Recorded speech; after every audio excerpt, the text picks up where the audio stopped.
On l'appelle le baron Samedi, un esprit qui rit de la mort comme d'une vieille amie, un Loa qui boit, qui fume, qui danse, et qui pourtant règne sur la frontière invisible entre les vivants et ceux qui ont déjà traversé le voile.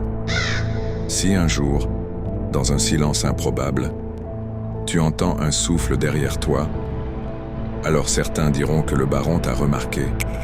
Le baron Samedi est l'un des esprits les plus puissants du vaudou haïtien, un Loa des cimetières, de la mort, mais aussi de la Renaissance. Un esprit qui dérange autant qu'il fascine. Il porte un haut de forme noire, des lunettes opaques, parfois une canne, et un visage peint comme un crâne. Son sourire n'appartient à personne, sauf à la tombe. Contrairement aux clichés, il n'est pas une force malveillante. Il n'est pas un démon affamé, ni un esprit enragé. Le baron est un passeur, un gardien, un juge entre deux mondes. Celui qui décide si une âme continue son chemin ou si elle retourne dans le corps qu'elle vient de quitter. Certains disent que le baron est capable de miracles. Il peut soigner ceux qui sont condamnés, réveiller ceux que tout le monde croyait morts. Mais tout cela, seulement s'il en a envie. Parce que le baron, comme la mort elle-même, ne se commande pas. On le respecte, on le salue, on ne lui ordonne jamais rien. Le baron Samedi appartient à la grande famille des GD, avec maman Brigitte et des centaines d'esprits liés à la mort. Les GD sont connus pour leur humour noir, leur sexualité provocante, leur manière de tourner la mort en théâtre vivant.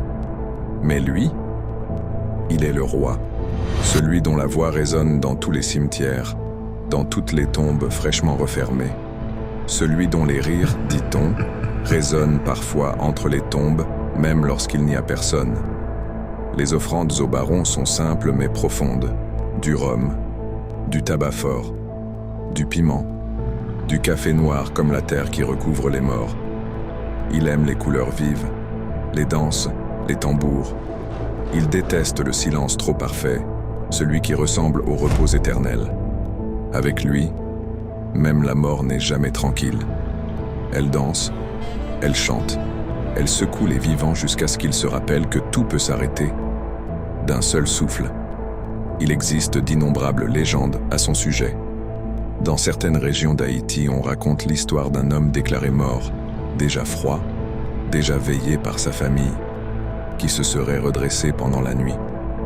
Il se serait assis, lentement, comme sorti d'un mauvais rêve, en murmurant que quelqu'un lui avait dit que ce n'était pas encore son heure.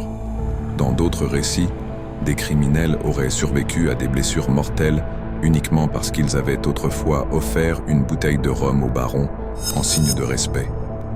Et certains témoins jurent que, tard le soir, une silhouette en costume noir traverse les allées d'un cimetière sans laisser de traces, comme si les morts eux-mêmes s'écartaient sur son passage.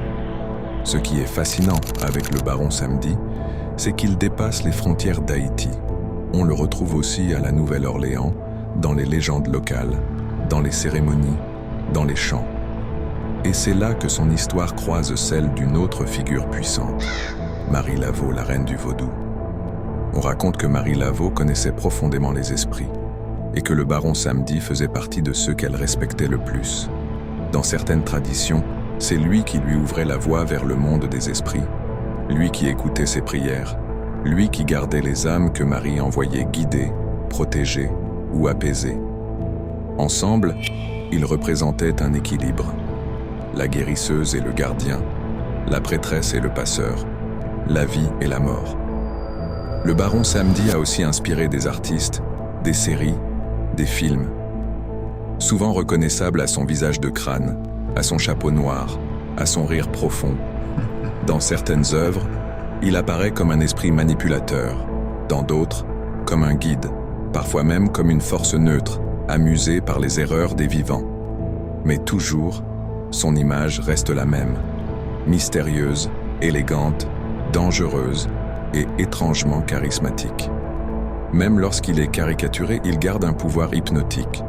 Ce n'est pas un simple personnage, c'est un symbole, un rappel que la mort elle-même a un sens, une présence, une volonté. Ce que les gens oublient souvent, c'est que le baron Samedi possède un aspect protecteur. Il veille sur les enfants. Il déteste les mensonges, les hypocrisies, les injustices. Il punit ceux qui abusent du mal.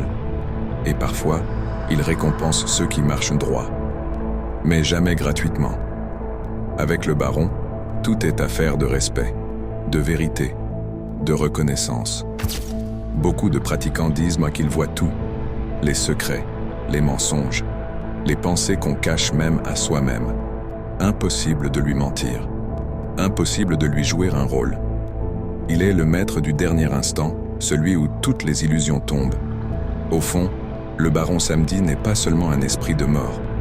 Il est un miroir, un rappel que la vie est fragile, précieuse, et que chaque seconde compte. Il nous pousse à vivre pleinement, parce qu'il sait mieux que quiconque que la dernière seconde arrive toujours plus tôt qu'on le croit. Et puis, il y a ce détail, ce sourire qui ne disparaît jamais vraiment. Certains disent que ce sourire marque ceux qui l'observent. Une fois qu'il t'a vu, il ne t'oublie plus. Alors avant de partir, laisse-moi te poser une question. Connaissais-tu vraiment le baron Samedi? Ou est-ce que maintenant tu sens son ombre derrière toi? Si tu veux découvrir d'autres figures occultes aussi puissantes que lui, abonne-toi à Arcana et dis-moi en commentaire quelle entité tu veux que j'explore ensuite.